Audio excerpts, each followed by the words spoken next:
All right, hey, it's Greg with the Collector Car Podcast. Before we get to Heritage Invitational some incredible supercars, Ferraris, McLarens, everything else, let's go in the opposite direction and hear a little bit about America's Packard Museum and a great event they have coming up that you need to be a part of. So for that, I welcome Rob Signum. Rob, how you doing, buddy? I'm doing great. Thanks for coming, Greg. Here we are at America's Packard Museum in downtown Dayton, Ohio, celebrating our 34th year here in Dayton, educating and helping people connect to the legacy of classic cars, especially Packards. We are hosting the National Association of Automobile Museums annual conference coming up next week, hosting our peers from all over the country, from California to Maine and everywhere in between.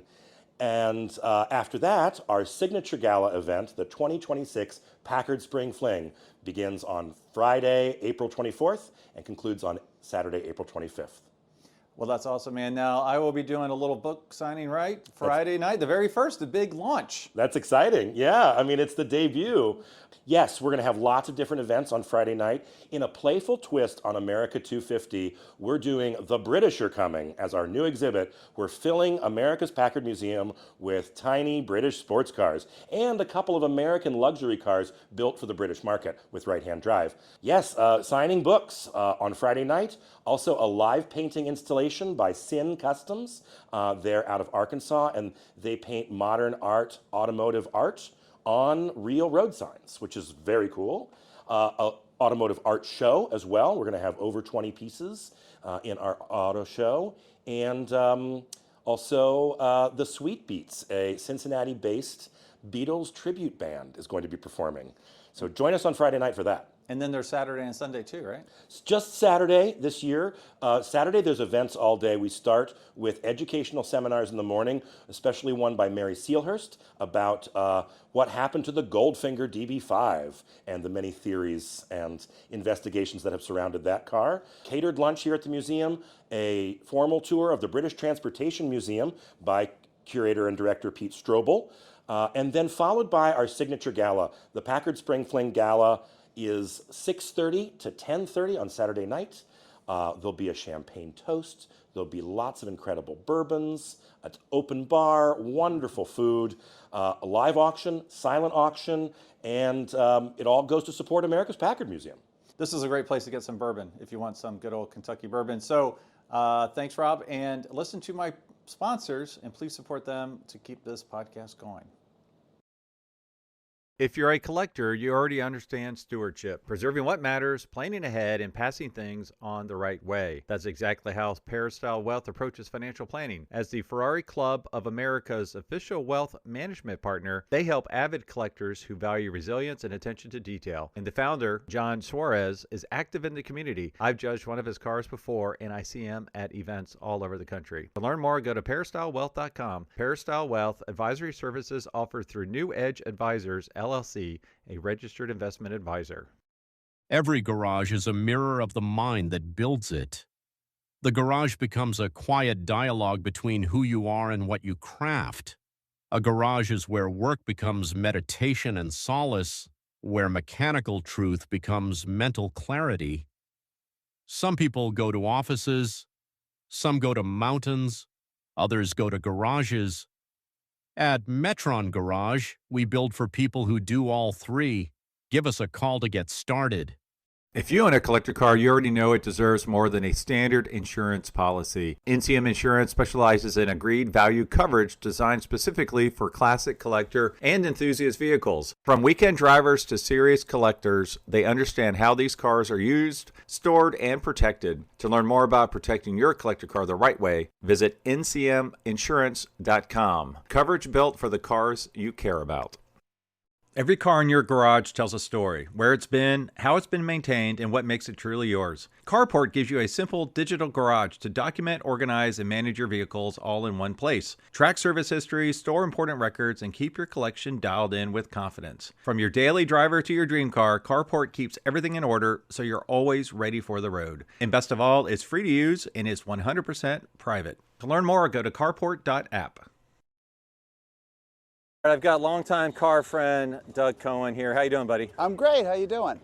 Good, man. Every time I see you, you always have iconic cars. And the first time I saw this car was not was at a Ferrari show, ironically. I went to Cavallino, judging Ferraris a couple years ago, and this was in the parking lot. Right. Because I believe it was being shown the next day at Mar-a-Lago. Right. Okay, well tell us, what are we looking at here? Sure. Nice to see you. This 1981 Lamborghini Countach P400S Series 3.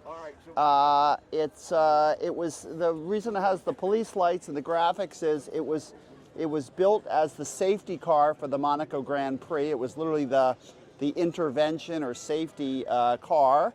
Again, in 1981 and 1982 for the Monaco Grand Prix. It was so what were his responsibilities? Yeah, and it was built for these sort of two Playboy brothers, Jean-Claude and Patrick Mimran, bought Lamborghini, and this was Jean-Claude's personal car. It has a few special features, and then he used it as the safety car. He was, so basically this would come out on track when there's an accident to slow down rest of the field. Yep, yeah, it's sort of the lead safety pace car. F1 safe, I love the light. Is that the license tag? That's the license plate I came up with. Well, I like it, very nice. So F1 safety car. It's totally original. It was stored for like 35 years. I bought it through John Tamarian at Curated. Sure, yep. He found the car, recommissioned it, kept it super original. I think I bought it with 5,000 kilometers, and it has around 8,000 now, so I put 3,000 kilometers on it. I've danced it around the world a little bit. I have seen it around the world, yeah. What's to the right underneath the glove box there? That's some speakers that were put in. A big amp was put in the car. So that's what that is. And then the car, again, has some special features. Mimran wanted like a storage unit, so that was factory. It's the only Countach with leather door panels.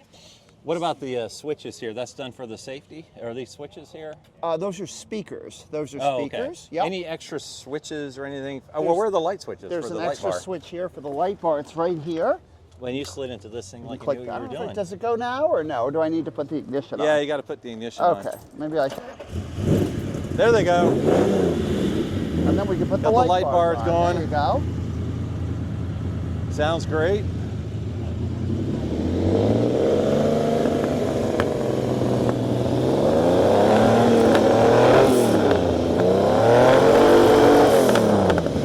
Italian tune-up, right?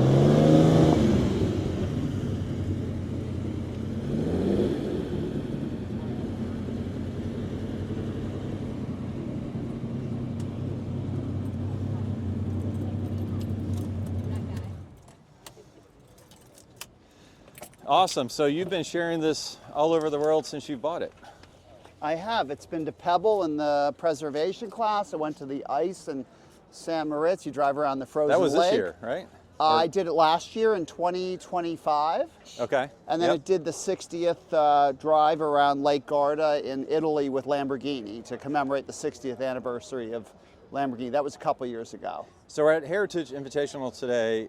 When will this be out at another show? Do you have something on the calendar? It's actually going to Del Rey next weekend. Okay. So Del Rey Beach, Florida. And then I'll probably go away, and it's I think it needs to show up in Cincinnati, and I can store it in my garage for a little while. Cincinnati. It's going to Cincinnati. Obviously. Obviously, it's going to Cincinnati. Well, We're going to Cincinnati. Go to Cincinnati. Yeah, man. Woo! Huh? Thanks, Doug. We're going to Cincinnati. Thanks for sharing such an amazing car. My pleasure. All right, this is the car. I'm shocked to see it here, but I'm so thrilled. The Porsche one-off 963 RSP for Roger Penske, one of one, built by Porsche for Roger Penske. I am shocked to see this, but stunning car.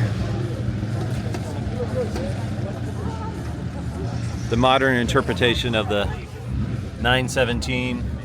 You can see the cup holder that made a lot of press because it was so funny that this car actually has a cup holder. Here you go, 963 R, one of one. Inspired and handcrafted for Roger Cyril Penske. Wow, signature by the CEO.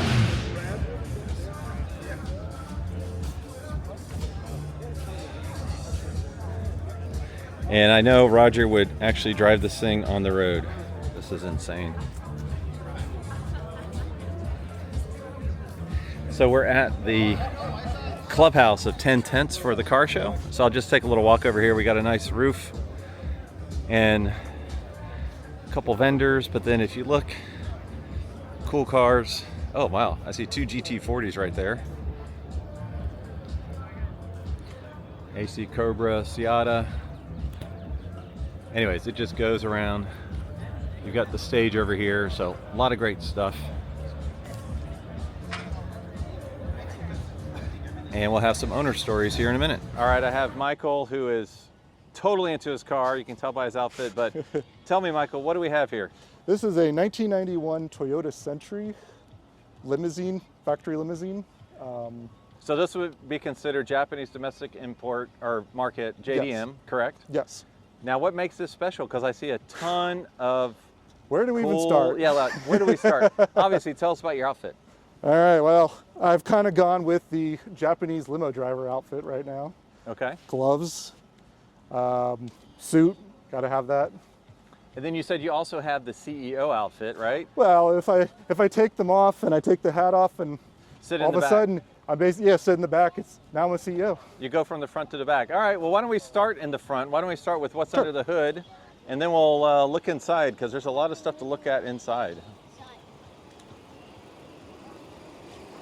So under the hood here, we have the Toyota 5VEU engine.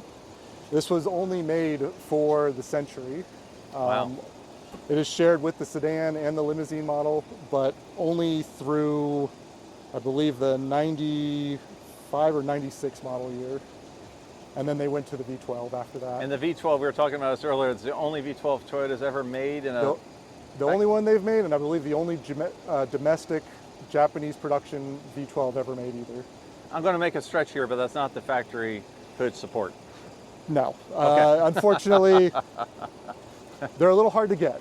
I would imagine a lot of parts are hard to get. In fact, I just spent probably 45 minutes talking with a gentleman who works on these cars, and we were discussing about what works on it and what doesn't. Wow, okay, he's Yes. going to be a great resource. He actually is, yes. Well, let's move on to the inside here, because Absolutely. obviously we have the very cool, side mirrors. Yeah, so forward on the one of my fender. favorite things about Japanese cars. Yep. And then inside, right-hand drive, as it was. They Yep. only came in right-hand drive, right? Yep, the front up here is not terribly interesting. It's a car. It's interesting, the big turn level. Is that for the transmission? Yep, that is. That's crazy the way it's so high up like that. They like the column shift because it gave room up on the console instead. Okay. There are the sedan models did have a standard Console, center shift. Center shift? Yep, yep. And then I noticed we've got the nice emblem here on the side of the Screaming Eagle, not Pontiac, but, and then you have the, is that plexiglass for the partition? Nope, it's glass. Okay. And they work. Curtains. Oh, the curtains work, look at that. Very nice. So if you're audio only, it is kind of a dark, what color would you call this? It's almost like a dark maroonish. Yeah, dark maroon, burgundy is what Burgundy. I usually use. I don't remember the exact paint code name or anything like that. Well, and then the back, it gets really crazy because you have curtains on the side windows and the rear windows, and you also have a TV. Indeed, you've got everything you could ever want back here as a CEO in the 90s. You got 2 desks. Yeah, It looks like. So you've got a regular desk up here.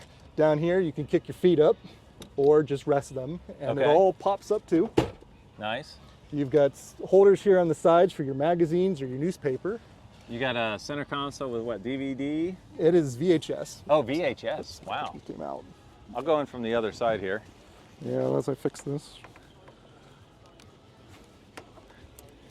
And you have the bar. You have to have the business Yes, bar, you gotta right? have the bar. And with it looks like that's chilled. it not just chill. It will make ice. Makes There is There is an ice tray in there. An ice tray. Wow. VHS. You got the center with probably a pretty early cell phone. This would have had a car phone in it. There's an interphone up to the front as well. That's why there's 2 of them in there. One is the interphone. Wow. You've got a remote control in the back here that controls all the functions of the car, including your CD, the CD 12-disc CD changer. Okay. That still works. It also controls the radio, the air conditioning. Oh my goodness. Um, Everything. yeah, the TV works as well. The TV can also, well, if this was still the 90s, it would receive. Is that what Japanese these Panasonic antennas are? Yes, that's what they are. Wow, that's crazy. And they're removable too. Wow, okay. So how long have you had the car? I want to say I've had it about 7 years now. And why did you want this car? Why not? I wanted a Century pretty bad when I first learned about them, and a friend of mine sent me a video or a link to a website, which was Japan Direct Motors down in Columbia, South Carolina. And when I saw the car, I fell in love. Yeah. It is so cool. There is almost nothing else like it on the road. So my last question, are you in the front seat at all times, or are you in the back seat at all times? My friends are too afraid to drive it. So you're in the front Probably seat? in the front seat, unfortunately. Okay, but your friends have a good time in the back seat. Oh, they love it. Awesome. Well, thanks for sharing it. Absolutely. Incredible lineup of Ford. So stay until the second to last one. It's the most iconic Ford I think I've ever seen in person.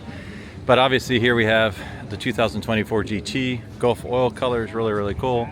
The new Mustang GTD in red, white, and blue, which I absolutely love that. And then this is a real GT40 here. No race history, but the real deal. Right-hand drive, 1965. Since no one's here, let's take a little look inside. I can't believe the door is left open right now. But look at that, original patina on the interior. Incredible car. And then I don't know anything about the Buick here. Nice little Corvette. But here's the car. This is the Le Mans winning 1966 Ford GT40 from the Kaufman collection. This is the car that actually won Le Mans. So really insane historical car. Bruce McLaren Motor Racing Team. Arguably the most historically significant Ford. And then I'm going to end on this little Mach 1 here, 1970. 428, 4-speed car, but what's interesting about this car is the hood stripe. Usually you see them with a black hood stripe, but a rare option is the white hood stripe with the white shaker hood. So that looks wrong, but that was actually an option that most people didn't do.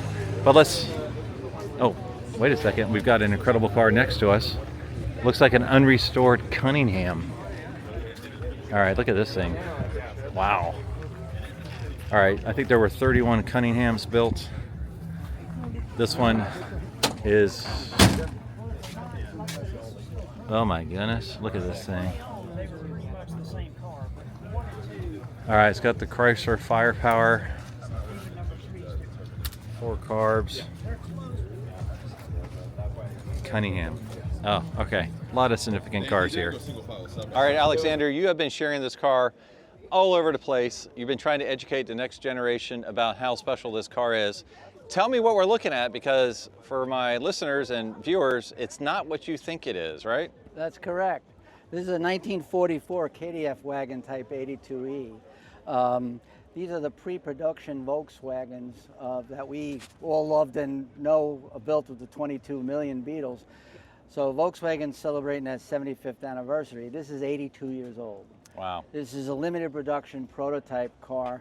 They made 121 of these during 1944, and it's the only 1944 that we believe has ever been shown at a car show, passenger car, I should say, because during 1943 and 1944 there was no passenger cars built worldwide, except for some Beetles, some of the Type 60s and the Type 82E, which is what this one. This one here is meant to be the military version of the Beetle, but just like what they would call the Type 60, the civilian version, the civilians never got their cars either. They all went to higher-ups in the military, higher-ups in like the postal system and things like that. Because of the shortage of cars, that's what happened with these as well. Most of these went to like the head of the Red Cross, head of postal systems, railroad inspectors, all kinds of different things, police, different inspectors, and also military as well. So there's 8 known that we know of, possibly 10 that are parts of cars in various condition worldwide. This is the only known 44 passenger car, as I said, shown in the United States, and we're really proud of it. It took us 22 years to restore it, and it took 10 different countries involved, which they all were involved to help this. So this car today, the way it is because everybody's help doing it. I mean, I'm not a super talented guy. I kind of look at myself as the orchestra leader with the stick, and I had very talented musicians making the music. That's how I kind of look at myself. So many questions I have for you. First off, what was the original goal? It was supposed to be the people's car, is that correct? That's correct. So what Ferdinand Porsche did is they wanted to carbon copy what Henry Ford did with the Model T here in the United States. Henry Ford built the car that was made for the people here. It was basically a people's car. It was a car that everybody can afford, was simple, easy to maintain, and the family could go in the whole car. That's what they wanted to do in Germany, the same idea. Now this is, you know, obviously their politics were crazy at the time. We all know about World War II, everything like that. Yeah. But this was meant to be the people's cars. Like, would they have a choice? Or was this the government saying, hey? No, they could have a choice, but there wouldn't be anything as inexpensive as this. It was supposed to be 950, I think it was, Reich marks. Okay. And that was what the goal was to be built it. That was an impossible goal to build. They weren't going to be able to do that. But the government financed it, and really the people financed it, because the way everybody could get one, well, that was this idea, was there was a stamp saving program where everybody could sit there, buy a stamp every week, and put it in a book. And the idea was when you fill up all these books, you pass that book in, and you paid for your car in full with 1 year of insurance also included. Okay. Nobody got their car. So what was happening is they were using that money to build the factory, and then started the war, and then that whole thing went out the window. And then they started transforming the Volkswagen platform into a military car called the Kubelwagen Jeep, which called the Type 82. They made 44,000, I believe, of those. Well, I love the fact that you're by one of the most iconic 911s ever. So, exactly. In my new book, The Enthusiast Guide to Collector Cars, I do mention how this provided the framework rear engine design that was somewhat of an inspiration for what came later. But were these also all the same color? Well, you're completely right about that. You know, the KDF wagons from 1938 to 1944 are the original DNA of any VW or any other Porsche you like. That Porsche up there, that's the 9SP, that that one-off car. This is where it started. Right. You know, so it's really interesting, and people are starting to understand that about why these KDF wagons are so important that way. This one is painted this color because an ordinance went in at the beginning of 44, about late 43, that they were running out of the gray paint. The chassis painted gray, the engine's painted gray. They said from here on in, all the bodies are going to be painted with the leftover paint from the Africa Corps, because they had a lot of that left. And so that's what we did. If the car went into a war zone, they'd paint it right in the field gray or whatever they needed. Sometimes white if it was up in the Alps for the Oh, right. Time. Yeah, and I love, there's no chrome. Everything's painted, the door handles, the bumpers. Do you mind opening the door for us? No, absolutely. And it has the trafficators, is that what you call them? Yeah, this is a one-off prototype. It took us a long time to figure that out. We thought somebody added it at first. I can open the other side, you get some light.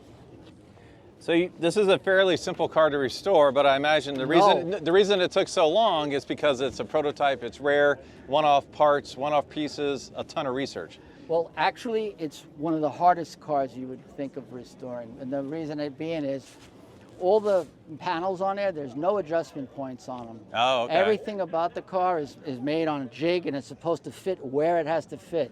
So everything, in order for this hood to fit and this fender to fit, everything has to be exactly in its right spot. The engine lid and the front hood are numbered because they won't go on another car. They won't fit on it. these cars are very off, and the first ones are very off. They didn't get those jigs really, really down yet or anything.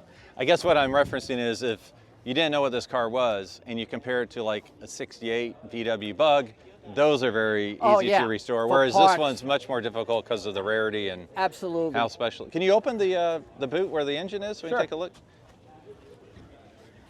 Like I said, is that called Das Boot? This is what they call the Pope's nose. That's completely different. So the engine is the 24 horsepower. It's a 5 number, which is the KDF Type 82Es is supposed to have a 5 number. We got this car with no motor. Supposedly the motor got hit by a bullet.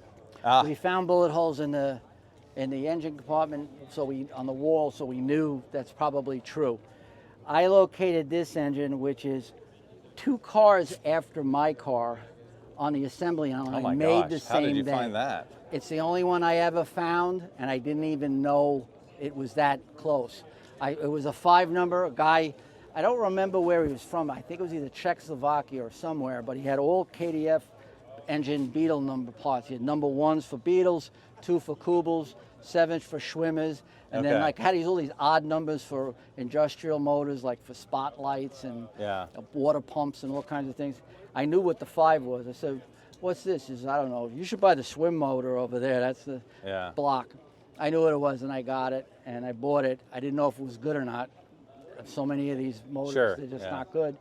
I wrote the number down, put it in my wallet, a piece of cardboard, wrap that thing up. You could drop it off the Empire State Building, and nothing was going to happen to it. I sent that home. I got home. The motor wasn't home yet. I looked at my birth certificate, and I looked at my photo of I have a copy from the ledger book where my car was made with the pen and ink written in the book. There's my engine on the same page, right down there. Oh my gosh. Same day. Wow. That car that motor went in was sent to the same place on the same day as my car. Oh, I mean, I said this had to be. Yeah. I kept thinking, I'm reading this wrong. This can't be. Yeah, and it can't be. There it is. I say that motor found me. I didn't find that motor. Well, I know you're sharing this all over the place. Where might we find it in the future? What other car shows do you have on the calendar for 2026? Well, we just got accepted for the Keeneland Concours. Great show. We'll be there. Oh, great. Yeah, Keeneland's wonderful. It's a wonderful show. They nice people, beautiful grounds. A real nice show to bring a family to. Oh, absolutely. Yeah, and so we're going to take it there. And we're just going to show it, keep sharing it, the story with everybody. People love the story. They, it's... these are labor of love things, and people love that people have their heart and soul. I mean, 1/3 of my I'm 66 years old.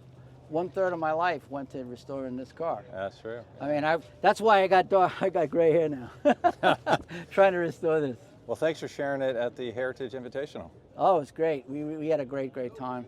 I feel bad with all the rain. Other people couldn't come up to drive the car. It's amazing that we got up there. And, I felt it was really amazing being in the passenger seat, in the driver's seat, looking at everybody, just smiling and filming it. And being so happy for it. We had so many people behind us on this. It's awesome. wonderful. It's wonderful. So. Thanks, sir. Okay, you got it. All right, Christian, this is one of your other favorite cars at the Heritage Invitational today. What are we looking at? A Mustang GTD. What do you like about this so much? I personally love it myself, but what draws you to this car? Because it looks cool, It's got a lot of aero. It's like a race car. Race car for the street, big aero, big spoiler in the back. Yeah, DRS. Lots of carbon fiber. Now, what's DRS? All right, you said DRS? Yeah, so DRS, it's like in the quartering speed, so it goes down to give more downforce when it's taking turns, and it flips up on the straights to let air through to go faster. Very nice. And I know this thing is actually attached to the chassis, so this is a extremely strong, crazy spoiler. Oh yeah. Very cool. All right, I am blown away by this car. I've got Clark here to tell us more. So Clark, tell us about your 79 Toyota Celica GT that is super special. Well, I bought it when I was 17. I was between my junior and senior year of high school, and I begged my daddy if he'd go find the paper for me to buy it, I'd go to work and pay for it. So he went and signed it up, and I went to McDonald's and paid for it. So what's crazy about this car, it's unrestored, all original, 7,000 miles, original owner? Yeah. This is nuts. Okay, so why did you want this car? I just fell in love with it when I seen it. Okay. I seen it and I had to have it. It's in the showroom where I'm from, Wilkes County. So it's straight 4, Yeah. 5-speed, 5-speed. rear-wheel drive. Yeah. And what was the first year that these were available? This generation was 78, but they started making Celicas in 1970. Okay. This is second generation. Yeah. And so I'm just second generation, 78, 79, 80, and 81. 78, 79, 80, and 81. Yeah. I mean, this is just crazy. I mean, you got the stickers still on the fan shroud. That's original hoses. Original hoses. All wires original. River cap. Now, they also had a fastback version, is that right? And a lift back. Do you mind opening the door for me? I mean, look at this thing. The factory 8-track car. Factory 8-track car. Oh yeah, there's the 8-track. 5-speed original. Sunroof's hand cranked. Wow, look at this thing. And the sunroof, the top goes down behind underneath that top. Oh, okay. When you're here, I don't. And so one thing I noticed was all the paperwork back here. You got the original bill of sale. You got the original window sticker. Mag wheels installed by the dealer. What's this color called? 366, 336. Ain't no name on it, just a number. Ain't no name, just a number. Just a number. That's awesome. It's on here on the So it's like a burnt orange with black interior. So why so few miles on your dream car? Well, like I said, I bought it. My dad bought it, and I drove it back 2 weeks. He didn't want me to drive it to school, so he bought me another car to drive. Why didn't he want you to drive it to school? He just didn't want to get messed up. Oh, so he was in love with it as much as you were? Yeah. All right, Clark. Well, thanks for You're welcome, this buddy. Incredible car. Thank you. I appreciate it. Okay, of course, if you see a McLaren F1, you have to include it. So this is from the RK Motors collection. Incredible car. What's cool about this one, not that any McLaren F1 is not cool, but this is one of 5 experimental prototype cars. So you can see XP4 experimental prototype on the side. Extremely cool. And what I like the most about this is the fact that no one's here watching out for the car. It's just here, and it's got a bunch of folks photographing it. Obviously the iconic triple seat. You got the driver's seat in the center. Really cool color combinations. So this car obviously is incredibly iconic, but I love the fact that this is one of the 5 prototypes. But then I also love the fact that there's nobody here watching over the car. It's just, it is what it is, and enjoy it. You don't see many $25, $30 million cars sitting around without security. So love seeing this at Heritage Invitational. This is nice to see. The Hendrix collection brought out the big 5 Ferraris. So you've got the Ferrari GTO, the 288 GTO, got the F40, then you got the F50, which I believe that was just purchased at Moto Miami, if I'm not mistaken. Then you've got the Enzo, and then of course the newest one, the LaFerrari. Now what we need to add to this is the 250 GTO. So hopefully that's on Rick's radar or sometime soon.